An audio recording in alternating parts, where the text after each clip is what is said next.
Ciao ragazzi, qui Marchettino e oggi finiamo nei guai proprio con lei. Sì, la Supra.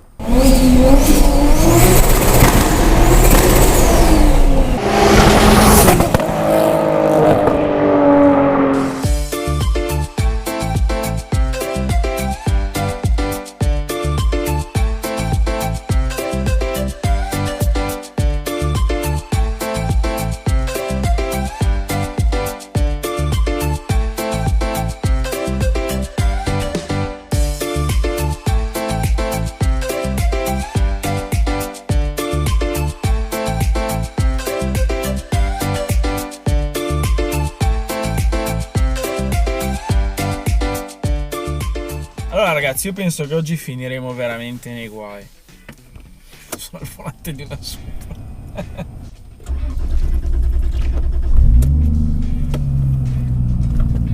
Già partire con questa macchina è un'impresa titanica, perché non l'ho spenta. La frizione su questa Supra ha una frizione da corsa che è praticamente on-off. Non c'ha una via di mezzo. Ok. Beh, come potete già sentire, questa non è una Supra molto originale. E come ho scritto nella descrizione video, sì, questa è una Supra da ben 600 cavalli. Non so per quanti mesi tutti voi mi avete inondato di messaggi: Marco, prova una Supra, prova una Supra. Oggi finalmente sono al volante, devo ringraziare Nicola, il proprietario, che mi ha invitato a provarla. Sono molto curioso di essere oggi al volante della Supra perché, come ogni ragazzo della mia generazione cresciuto a pane Fast and Furious, questa macchina è praticamente un mito, e nel mondo GDM questa è una delle macchine più iconiche e apprezzate. Basti pensare che le quotazioni di queste macchine stanno schizzando alle stelle, soprattutto per gli esemplari tutti originali. Difficile trovare esemplari tutti originali perché gli amanti del tuning amano mettere le mani su questa macchina, perché è una macchina dalle prestazioni e potenzialità incredibili.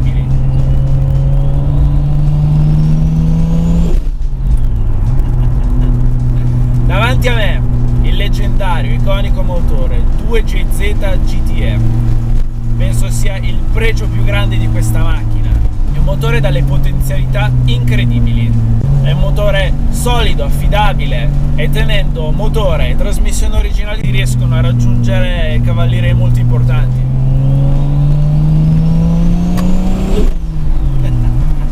Il 36 cilindri in linea biturbo è un motore molto evoluto, partendo dal fatto che è un biturbo con turbine sequenziali che lavorano in modo tale da offrire la massima potenza fin dai bassi regimi fino al limitatore con il minimo turbo lag. Però, come potete vedere da queste immagini, il biturbo è stato accantonato per far spazio ad una turbina che è più grossa di casa mia, e appena entra in pressione sembra di essere dentro un jet in fase di decollo.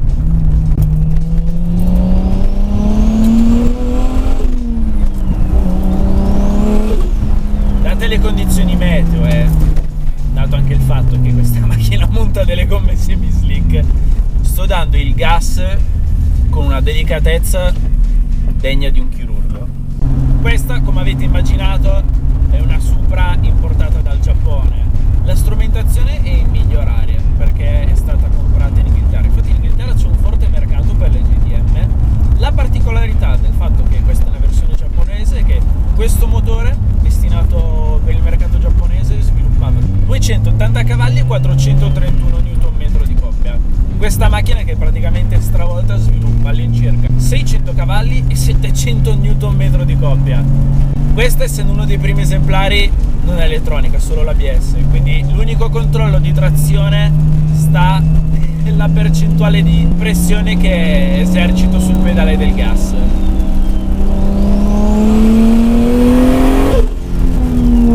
Porca puttana!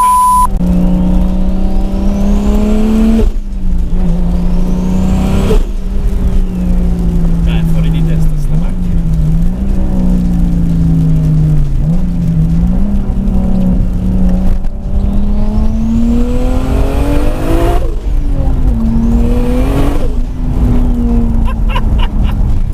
Mi ha patinato in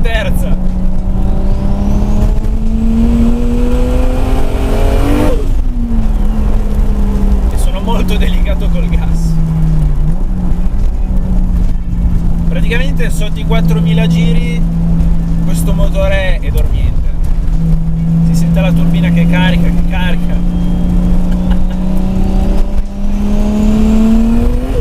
Quando sopra i 4000 giri inizia ad arrivare la potenza, devi essere veramente pronto mentalmente a quello che sta per succedere, soprattutto in queste condizioni, perché lo ammetto, guidare una Supra così preparata in queste condizioni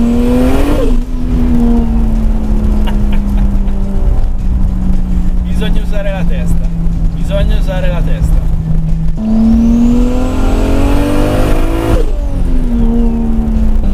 Vi giuro che sono così concentrato che mentre accelero non penso ad altro che a tenere la macchina sulla strada, anche perché il fosse lì. Se esco fuori strada devo a questo ragazzo un'auto da 10 secondi.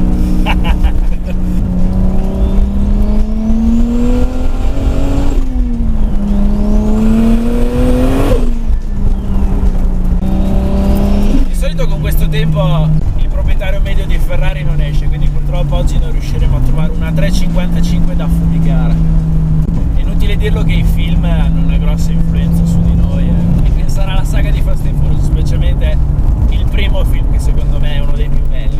Guidare questa macchina è un qualcosa di speciale, soprattutto per gli amanti di quel genere di film. Io apro in terza senza dar giù tutto il gas e la macchina non sta dritta.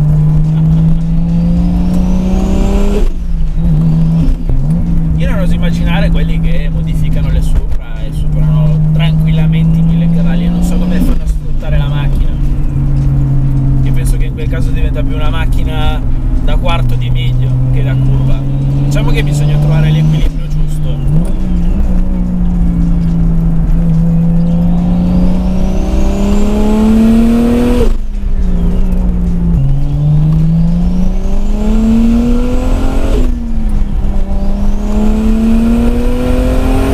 La Supra è una macchina che ha una storia molto lunga e probabilmente per gli appassionati e gli amanti JDM, questa qui che è la quarta generazione è la Supra più amata in assoluto. È stata prodotta dal 93 al 2002 e dopo tanto tempo Toyota ha riproposto la Supra con la quinta generazione. Però diciamo che questa, con questo motore, io penso che rimarrà la Supra più amata di sempre. Questo è poco ma sicuro. Ragazzi, io provo ad accelerare. Auguratemi buona fortuna.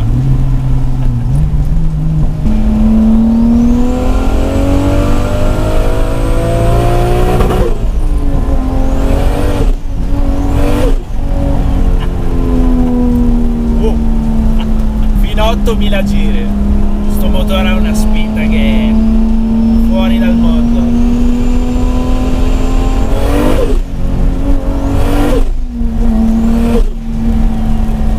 Dai 4000 agli 8000 tira con così tanta ferocia che non ti accorgi neanche che stai arrivando al limitatore, perché ci arriva con così tanta costanza, con così tanta ferocia, che solo quando senti il bang del limitatore ti accorgi che è già ora di cambiare marcia.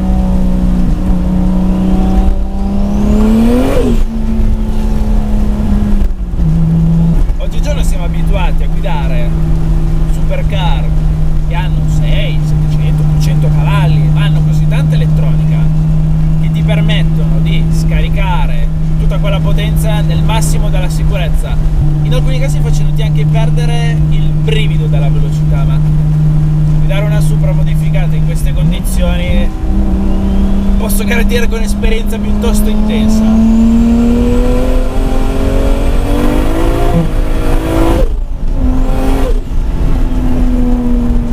Macchine non guidate tante, ma vi posso garantire che macchine che ti danno questa sensazione di morire da un momento all'altro, di provare questa sensazione così intensa, io penso che l'ultima volta che ho provato una sensazione così su una macchina stradale è stato sull'F40, perché sia sull'F40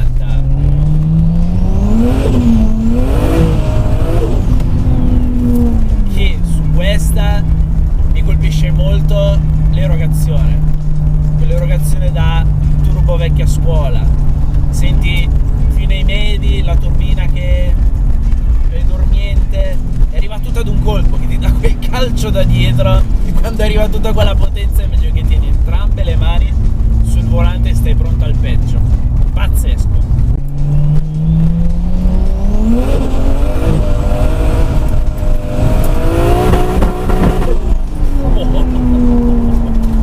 Questo limitatore pornografico. In curva tengo un piede di fata perché con tutta sta potenza in ste condizioni lo Supra è veramente un animale selvaggio. Vi giuro che era da tempo che al volante non provavo sensazioni così. Allora proviamo a mettere la quarta ed affondare. Adesso sono 2500 giri.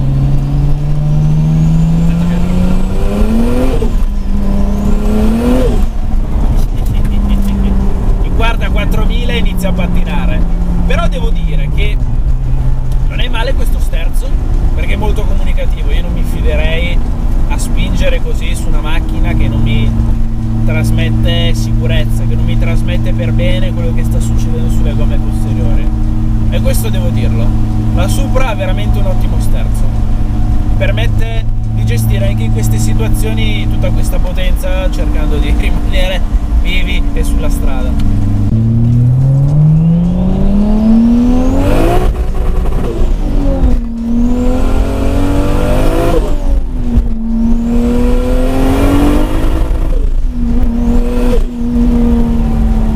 Penso di non averlo mai usato sto termine, ma questa macchina è una bara su ruote.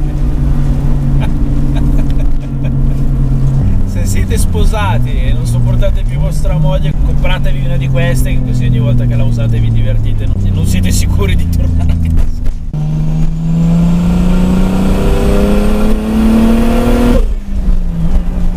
L'altra particolarità è che questa Supra destinata al mercato giapponese originariamente aveva una velocità massima limitata a 180 km/h. Con le prestazioni originali era una macchina che poteva arrivare senza problemi a circa 285 km/h. Con questi numeri io direi che i 300 li supera senza troppi problemi.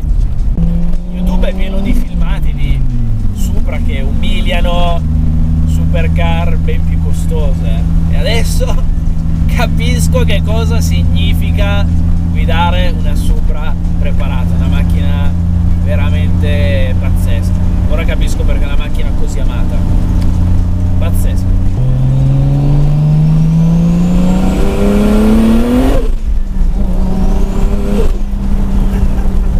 Mi sta salendo il pranzo, mi sta salendo tutto. È violenta, l'accelerazione è violenta. Ogni volta che affondi sul gas, vieni incollato al sedile e senti il posteriore che inizia a partire ed è una sensazione incredibile. Che dire, ragazzi, la Supra è una macchina che mi ha veramente lasciato senza parole. Si è creato un grande mito nei confronti di questa macchina e adesso capisco perfettamente il perché. Una macchina che toglie semplicemente il fiato, una macchina che può arrivare ad avere delle prestazioni semplicemente incredibili, e guidarla è una sensazione veramente intensa. Io ringrazio Nicola, il gentilissimo proprietario di questa Supra, per avermi permesso di guidarla, specialmente in queste condizioni.